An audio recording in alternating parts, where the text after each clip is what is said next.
Joining me this week is Dr. Monil Mehta, owner of Dentistry on the Ponds. Monil, how's it going? Good. It's been a good day so far. That's good. What does a good day consist of? Any day that you get to go in and have a productive day, enjoy yourself, get off at a decent time, and get to spend time with the family. I like it, man. I appreciate you carving out some of that time to spend it with me too, man. We really Yeah. appreciate it here. Before we dive in, what's something about your journey that people are always surprised to learn? I would say the amount of hours that are needed to make everything work. Really? Break that down Yeah. for me. What do you mean by the amount of hours?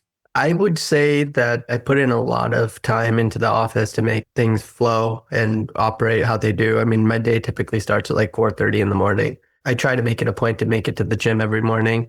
I'm usually wiped after work to be able to try and make that happen. So I try and get it in before the morning starts, and I get to work usually about an hour before most of the staff just to get acclimated with the notes and catch up on things admin wise. Go through the clinical day. I do a little bit of consulting on the side. So today consisted of working through lunch and taking some calls for that.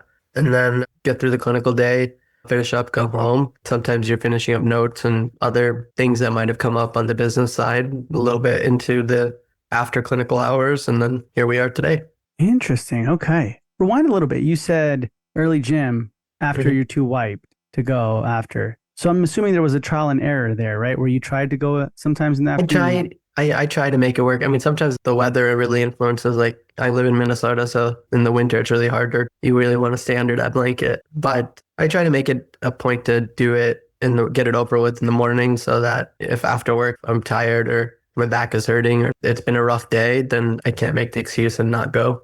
Interesting. Okay. And then right now, currently, you own a practice, right? I currently own a practice. It's Dentistry on the Ponds in Chanhassen, Minnesota. How long have you been in practice ownership? I bought my practice in September 2022. Okay. So that's been coming on 3 years. Okay. What made you decide to do an acquisition over building up a startup or finding a location and building something from the ground up? I actually considered both. I graduated in 2021. I started out at a DSO and I kind of always knew that I wanted to own my own practice. I dabbled at the idea of doing a startup and kind of building it how I wanted. Before I found my practice, I probably looked in toward 30 to 40 different practices and I found the right one and we jumped on it. I think I told my former employer, a DSO, that I was leaving exactly a year into when I was working there. And that was kind of like the mental timeline that I had for myself for when I wanted to buy.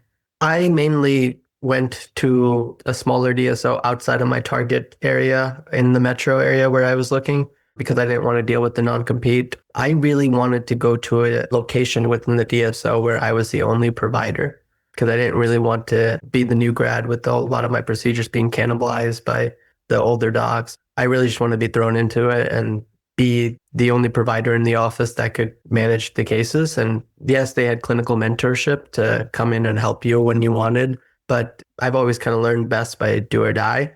And when you're the only provider and you're a fresh grad, they expect you to work at a pace of a seasoned dentist. So it kind of forces you to grow up pretty quickly. Interesting. So you've had practice ownership literally when you were like in residence or like you were already in dental school, right? I got into dentistry because I like the idea of being a practice owner.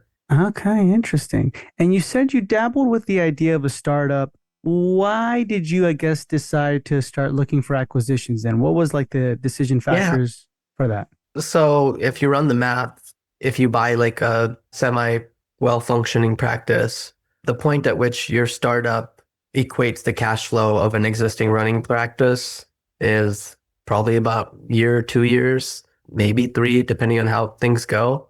You essentially get a 3-year heads up on cash flow, Mhm. and you don't necessarily have to be stressed about taking a paycheck or making things work from a financial standpoint when you're bootstrapping a startup, right? And the loan amounts are essentially pretty similar nowadays. For a good startup, you're probably spending close to $750,000 anyways. And I bought my practice for close to that. And from day one, I had a patient base. And yes, I had older equipment. I had a full staff. Yes, we had some turnover over the years, but I didn't have to do everything from ground up.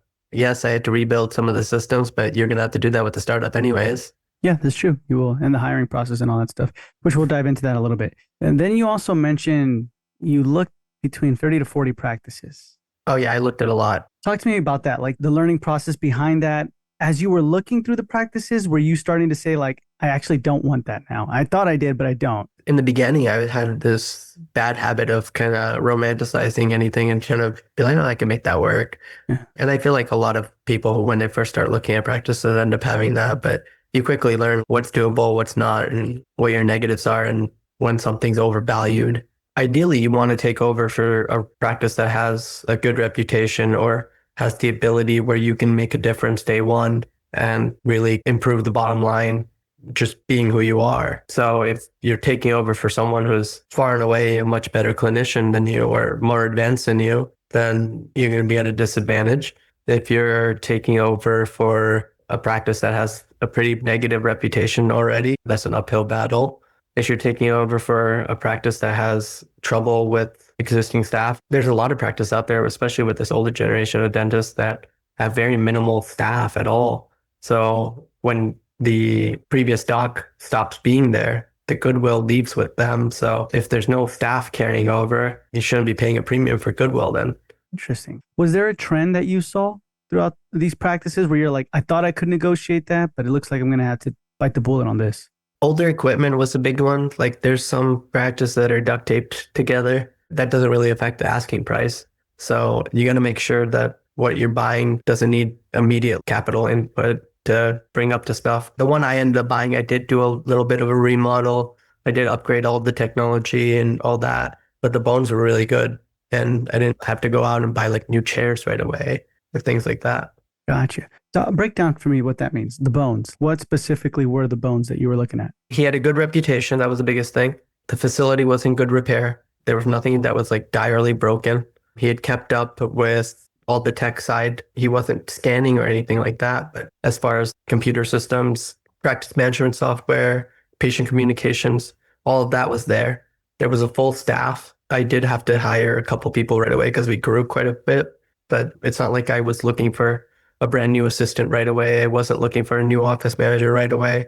He had had a lot of turnover in the year prior to me taking over. So all that staff that was there was relatively new to him and on the younger side. So those people are usually more amenable to change rather than staff that has been there for 20 something years and was used to the way the old guy was doing things. Gotcha. Interesting. Those are good bones. Reputation is huge in that sense and the team. So then you mentioned you grew quite fast, pretty immediately. Mm-hmm. How? I added a lot of procedures that he didn't do.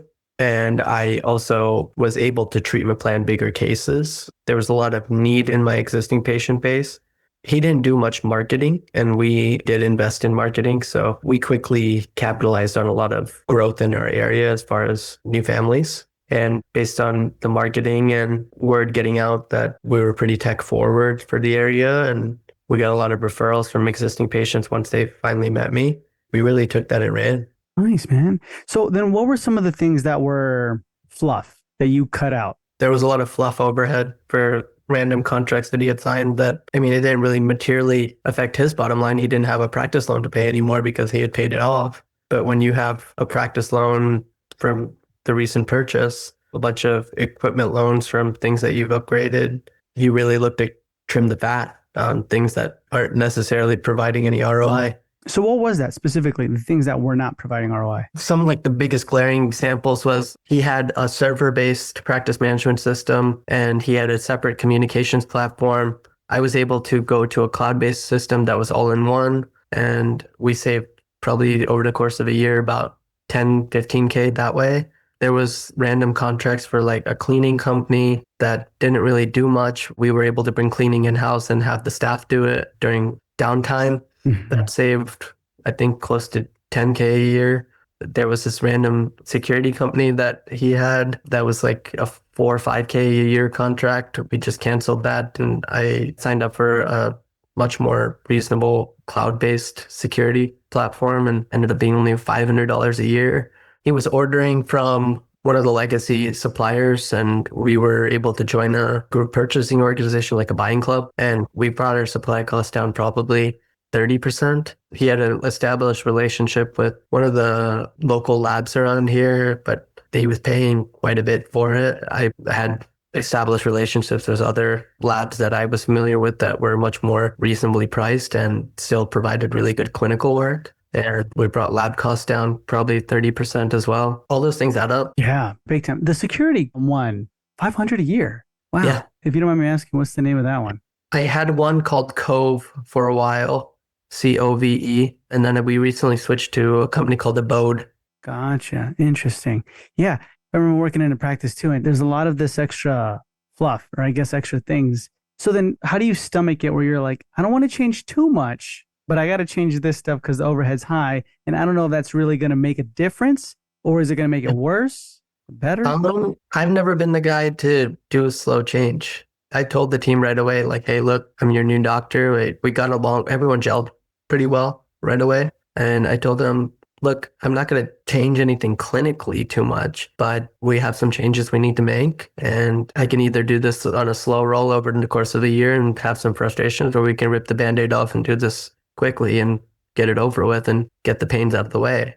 And everyone kind of gelled with that message. Awesome. So then if you had to describe the practice you bought in 3 words, what would they be? Bread and butter. It was pretty standard practice. I mean, he had a really good reputation.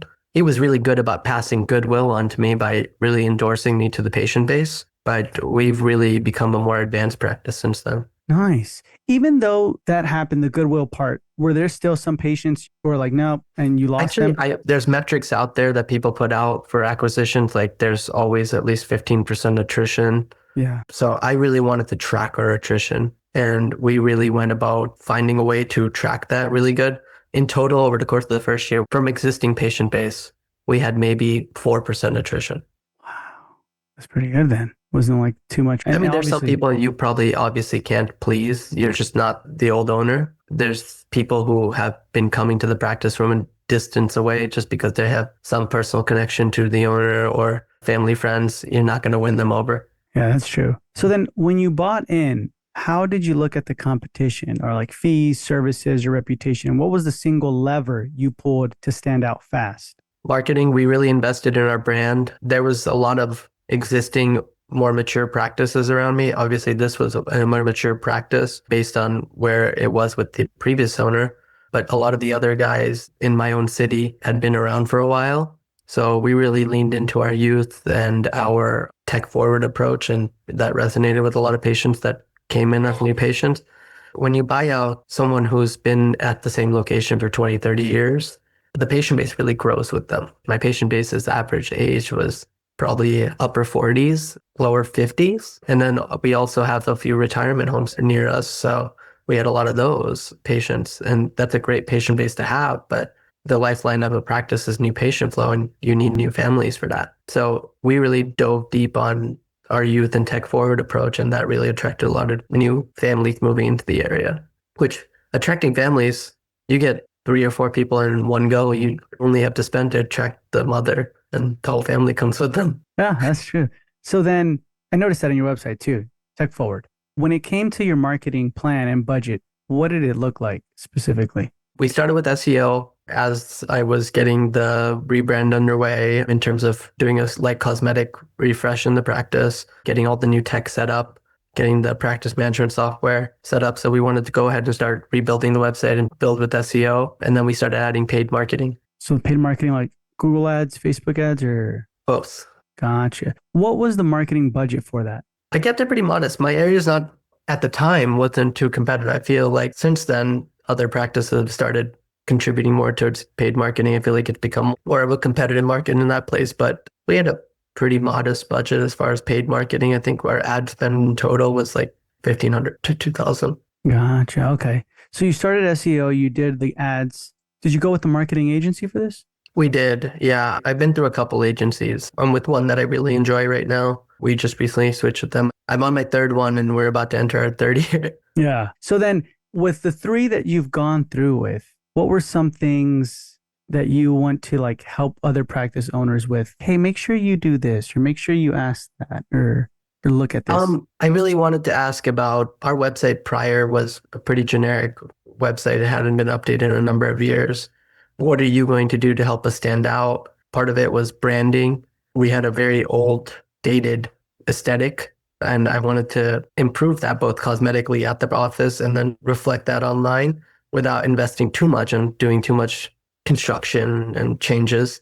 I wanted to keep that family like practice feel with just adding a slight update and more tech forward approach. So the first company we were with was really able to help with that and change our design aesthetic to blend and look congruent with what was existing and then kind of modernize it. Gotcha. Okay. Now you mentioned tech forward quite a bit. So how are you translating that for the patients, for the community to understand it? Yeah, so my existing patient base was used to everything pretty analog. The panel was down for a little bit. He had digital x-rays, but that was about the extent of the tech. We have CBCT, we have scanners, we use a face scan. I do guided implants. I put newer intraoral cameras in all the operatories. We really made it an emphasis to showcase the tech we have. I do some 3D printing now too. For the patient base that was there, it was a big improvement. The other practice in my area, they probably had similar tech, but nobody was really marketing it. Gotcha. And so did you use that terminology like in the ads and everything like that, like CBCT and things like that, or? I believe we did, but not like outright. Like we had like a video on our website. We invested in some professional camera photography and cameramen to come in and redo the photography footprint for our website. And we really did like an office tour and we kind of let the work speak for itself after we got in. Our area is pretty affluent. I was able to do a lot of cosmetic cases right away by happenstance, either through marketing or that's what walked through the door. And we really did a lot to knock those out of the park and kind of use that as a springboard to market towards other cosmetic cases. Nice, man. That's awesome. So then let's talk about the operations edge of your practice. What was the most broken system you inherited? And what was the very first operational fix that actually moved the needle? I will say he had a pretty good back end system. I think from a back end system that was broken, I think this is true of anybody who's trying to sell their practice. The active patient count is never accurate. Me as a buyer, I want an active patient count that shows me exactly who's been in within the last 12-month, maybe 18-month period. Sellers will want somebody who's been in within the last 24 months. Some even stretch it to like 36 months, just inflate that number. I will tell you that I track our active patient count pretty regularly, and my front end staff know that someone hasn't returned any communications. If someone has wished to transfer their record somewhere or moved, we are pretty religious about inactivating charts. So when I look at my dashboard and I see the active patient count, I know for a fact that is a true active patient count. Most sellers won't have that. So you could say on paper, like somebody has 1,500 active patients on a prospectus, but I would take that with a 25% grain of salt. Interesting. Okay. So that's the broken system you felt like you inherited. Yep. The recall system was lacking a little bit. He had automated recall stuff, but there was not really a formalized follow-up system for people who were falling through the cracks. Word of mouth and referrals is really how his new patient acquisition came from. So new patient count was on the lower side for where I want it to be. It was pretty healthy for a mature practice, but it was on the lower side. That being said, I think overhead had also inflated just over time. People got comfortable with the vendor relationships that they had and never really shopped around. And some of those prices and contracts started getting bloated. Interesting. So that's good stuff to keep in mind when doing acquisition. So if you could only keep one system in your practice today, everything else gets wiped, what would you keep because it's your true advantage? That's a good question. I would say our front office systems are really good right now. And that's not just me, that's me and my office manager and my front desk. We do post-ops on every procedure. I have my front desk trained to anytime someone's been injected or we've been working in someone's mouth, the next day they get a post-op call. We have really good follow-up systems and unscheduled treatment follow-up. We have a rule that if there's a new patient inquiry online or a phone call, even if it's missed, all new patients get in within a 2-week period, even if we're booked out. We'll find the time, we'll manipulate the schedule, whatever you need to do to get them in within 2 weeks.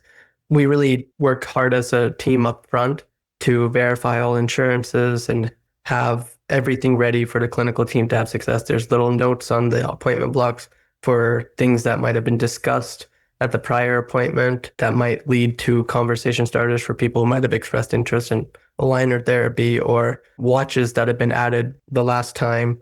Clinically, we really stepped up our perio program. We had a lot of patients that, for whatever reason, had some form of periodontal disease and weren't on any kind of periodontal maintenance or never had been treated for perio. So that was a big area that we had to focus on early and get all the hygienists on board and everyone calibrated on. Clinically, I'm comfortable working 2, 3 columns at a time. I'm able to see a higher patient load than my predecessor was. Not necessarily for skill, probably, but because by choice he preferred that way of practice. I can manage more columns and still perform well. I might not be able to at all given points in my life, but right now I can. I don't think it's any one thing. I think altogether it culminated in everything working out really well. That's really good. So you've done a lot, right? Within this time frame, this period of sharpening a lot of the things, a lot of skills, a lot of techniques, a lot of your team. Was there ever a team member that just was slow on purpose or didn't want to, or We struggled with some maternity leaves and getting that all dialed in. We've grown as a hygiene team. I now have 3 hygienists. When I took over the practice, it was a 2 hygiene office. Because of natural growth in our patient base, we now have 3 hygienists. I also have an associate doc, so we have 5 doctor days now instead of 4 from when I took over, which just adds clinical capacity. We have had very minimal attrition of staff. The original assistant that he had when I took over the practice, there was only one. She ended up moving, but we left on great terms, and she actually helped train her replacement. I now have 2 assistants at the office. A prior assistant ended up moving as one of the ones that she helped train, which was replaced by another assistant who's fit in really well to our culture. We really work hard, both me and my office manager, to maintain a really positive, upbeat culture. A lot of our reviews and even our patient base will comment and make notes about how it feels like everyone's friends with each other and genuinely enjoys working there. And I think that's really helped with retention. As a team, we have a really cool culture, and I think that's really helped with staff recruitment. We've never gone more than 2 or 3 weeks looking for a position. We're always able to fill our position. wow. I mean, everyone fears losing staff post acquisition, right? Mhm. How did you win over the old team? Honestly, probably the same way I won over the selling dog. He had a very desirable practice. It was in a desirable area and he had a good base, good reputation. He had no shortage of interest in his office, but a lot of buyers were telling him what he wanted to hear. And I was pretty straightforward. And I think he told me this at one point. I was pretty straightforward and told him all the things I wanted to change. Mhm. And I think that resonated. In the back of his head, he kind of knew where things were headed with dentistry. So it was just changes he knew that needed to happen, and he was okay with it. He also knew that I valued the same clinical standards that he did as far as standing behind your work, doing good work, and we resonated on a personal level. I mean, I still talk to him regularly about some patients. Like every once in a while, he's still a part of the local dental community. We run into each other at CEs sometimes. Nice, man. So the relationship always stays pretty good, but you were authentic. Yeah, I believe so. So then, what was the most expensive surprise out of this acquisition besides the bloated numbers that you were talking about, new patient numbers, but something you didn't see on the P&L? I don't think there was anything that really caught me too off guard that I didn't already know. I didn't plan on adding the CBCT right away, but I came to know within a month of owning the practice that the Pano machine was not compatible with our new practice management software. Mm-hmm. And that transition kind of killed it. So I had to rush into that purchase that I was going to put off another 4 or 5 months still. It was a change that I knew was on the radar anyways, but I just wasn't there yet because it was within the first 3 months of me owning the practice. I didn't yet know the cash flow of the practice. Gotcha. Interesting. Okay. So then, throughout this time, did patients trust you right away? Or did you feel like the new It dentist? took a little bit of winning over, but I think with patient care, he and I had a very similar diagnostic philosophy. And so that really resonated well with patients. I think what really helped us with growing was new patient flow and existing treatment on patients that had maybe been suggested as a future treatment and didn't really get enough buy-in from the patient. They might not have been shown exactly what the problem was. So intraoral cameras came in really handy to show them what I'm seeing. That and just patient communication. I work with my team a lot on optimizing patient communication, how you want to deliver news, how you want to deliver a diagnosis. My hygienists know what cues to look out for in their exams and kind of prime the patient for and inform them prior to me coming in. So it's not a huge surprise when I diagnose something and they already have the images queued up for me. That really helps in building trust. Same with having a lot of the existing staff from my previous doc stay on with me. That helped establish a lot of trust too. I like that, man. So then with your team, do you guys do like case acceptance, a lot of role play on scripts, or how does that look like? As things materialize, if I have an interesting scenario or I pick up an interesting tidbit from another doc or some other medium, I bring it up in a team meeting and I will discuss with them like how I want these scenarios approached.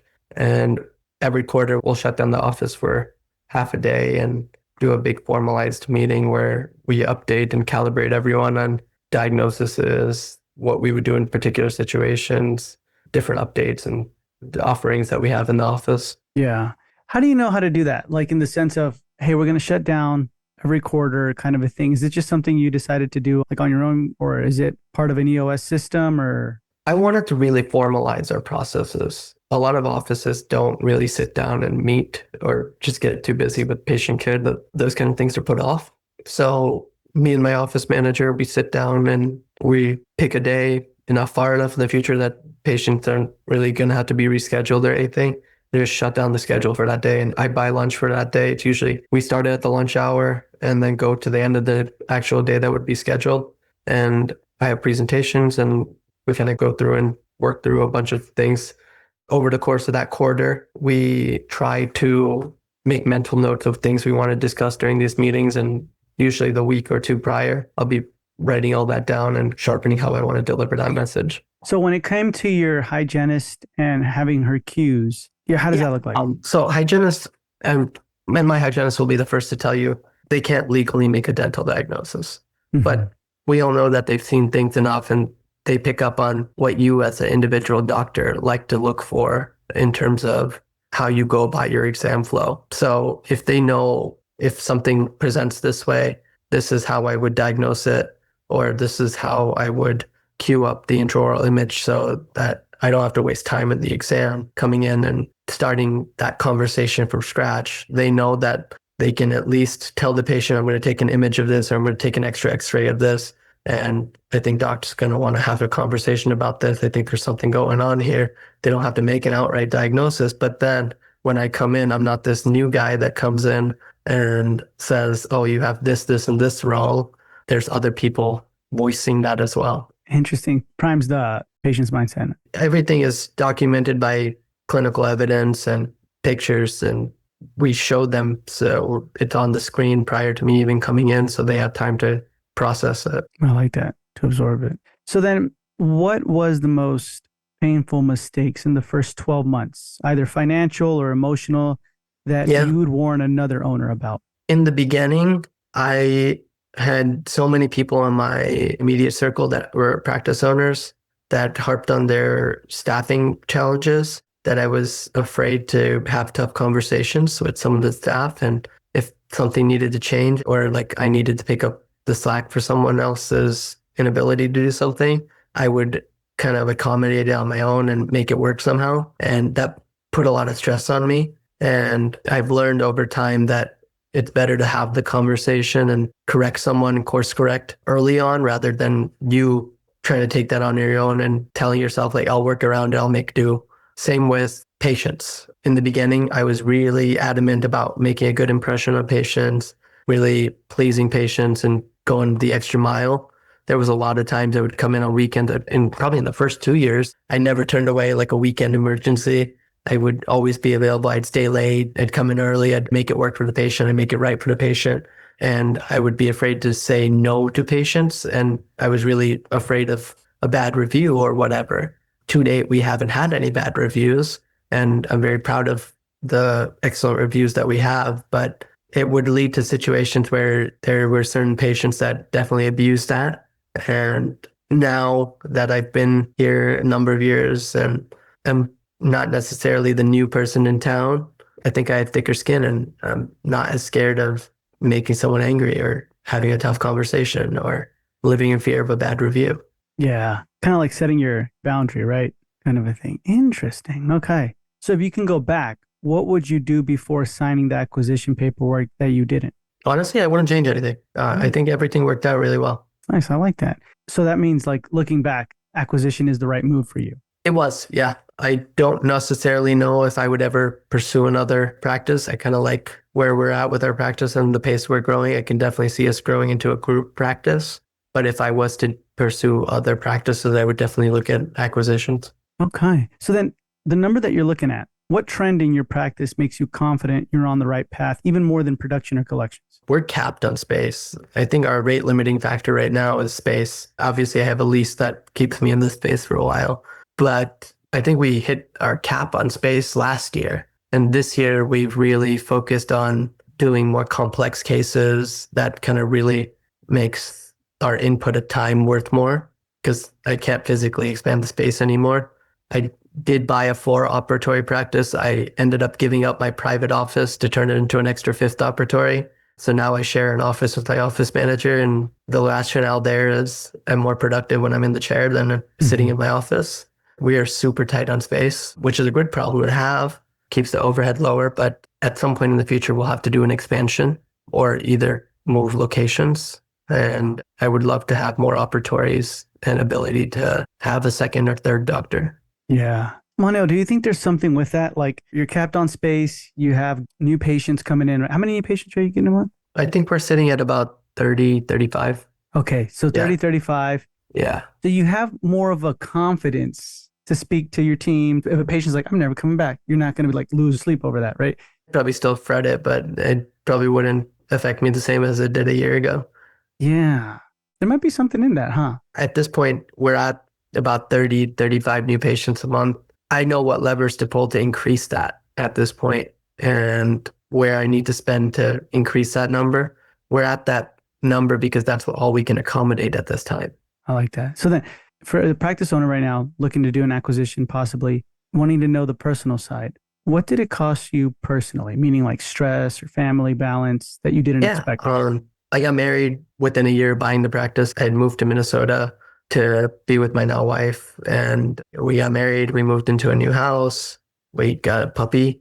At some point in the future, we'll probably have kids. Personally, it hasn't really cost that much. I didn't really have a ton of responsibilities outside of my wife. I don't have kids yet, but had I had kids, I feel like it would have cost a lot of time with them. Obviously, there's been times where I haven't really been able to make some trips to see some weddings or attend some of these family trips that are like a week long or something. I can't really afford to shut down the practice that early into owning. Nowadays, I wouldn't think twice. I still try to plan my vacations around long weekends and stuff, so I don't have to shut down the office and shut down production. But push came to shove and I had to shut down the office for a long, exciting trip. I would be able to now. There's a lot of days that I went in on weekends for emergencies or worked extra days to accommodate extra patient flow or bigger cases. And I'm a little bit more protective of my Fridays and weekends now and sticking to actual clinical hours rather than, oh, like second at the end of the day, we'll just stay late and get it done. Okay.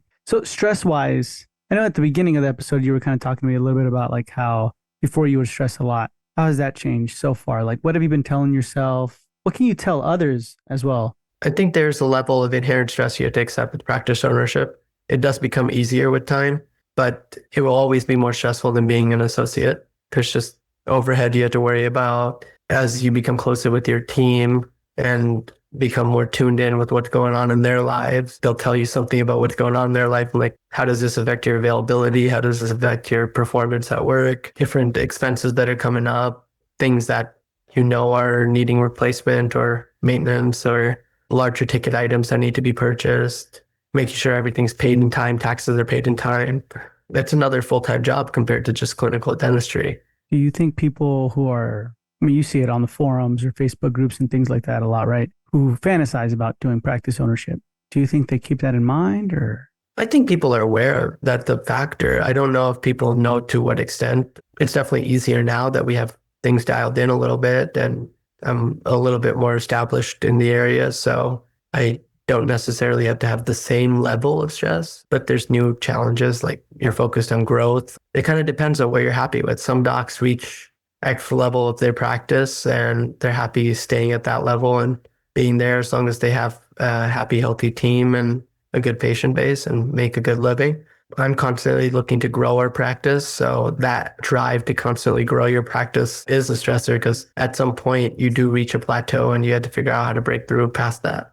That's true. So one of the final questions I wanted to ask you is for someone listening right now, debating between buying or starting from the ground up, what's the one hidden truth about acquisition they need to know? Cash flow. That's the biggest.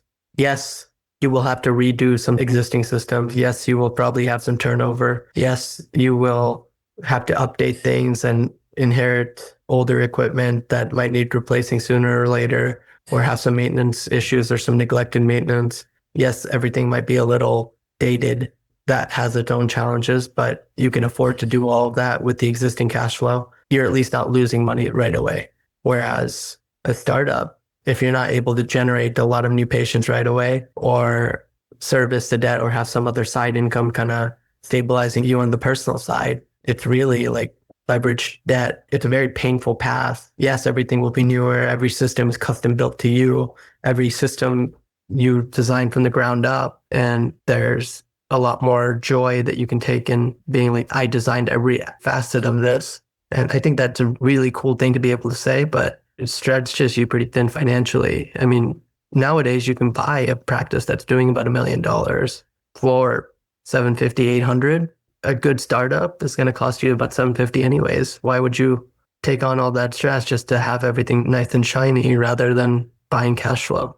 Interesting perspective. I love it. Awesome, Monil. Thank you so much for being with us. It's been a pleasure. But before we say goodbye, can you tell our listeners where they can find you? Yeah, you can find me at dentistryontheponds.com. We're in Chanhassen, Minnesota.